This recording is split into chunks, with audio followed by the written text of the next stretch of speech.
ரூபாய்க்கு ஆவின் பால் பாக்கெட் விற்பனை செய்யப்படும் என பால்வளத்துறை அமைச்சர் ராஜேந்திர பாலாஜி சட்டப்பேரவையில் தெரிவித்தார். பால்வளத்துறை மானிய கோரிக்கைக்கு பதிலளித்து பேசிய அமைச்சர் ராஜேந்திர பாலாஜி, 10 கோடி ரூபாய் மதிப்பீட்டில் சேலத்தில் 6000 லிட்டர் திறன் கொண்ட ஐஸ்கிரீம் தொழிற்சாலை உருவாக்கப்படும், 225 மில்லி லிட்டரில் 10 ரூபாய்க்கு பால் பாக்கெட் அறிமுகப்படுத்தப்படும் என்பன உள்ளிட்ட 23 அறிவிப்புகளை வெளியிட்டார். இதனிடையே பால்வளத்துறை அமைச்சர் ராஜேந்திர பாலாஜியின் பதிலுரையை புறக்கணித்து சாத்தூர் எம்எல்ஏ சுப்பிரமணியன் பேரவையிலிருந்து வெளிநடப்பு செய்தார்.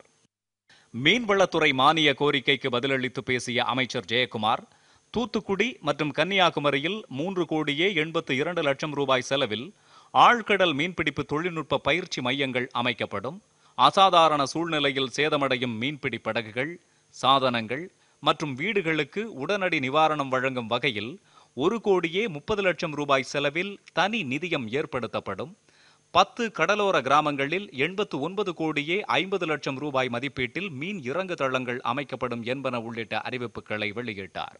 கால்நடைத்துறை அறிவிப்புகளை வெளியிட்ட அமைச்சர் பாலகிருஷ்ண ரெட்டி, ஜல்லிக்கட்டுக்கு பயன்படுத்தப்படும் புலிக்குளம் இன காளையை பாதுகாக்க 2 கோடி ரூபாய் செலவில் சிவகங்கையில் ஆராய்ச்சி மையம் அமைக்கப்படும் என்றும், காங்கேயம் காளையை பாதுகாக்க ஈரோடு மாவட்டம் காங்கேயத்தில் 2.5 கோடி ரூபாய் மதிப்பில் மாட்டின ஆராய்ச்சி மையம் அமைக்கப்படும் என்றும் தெரிவித்தார்.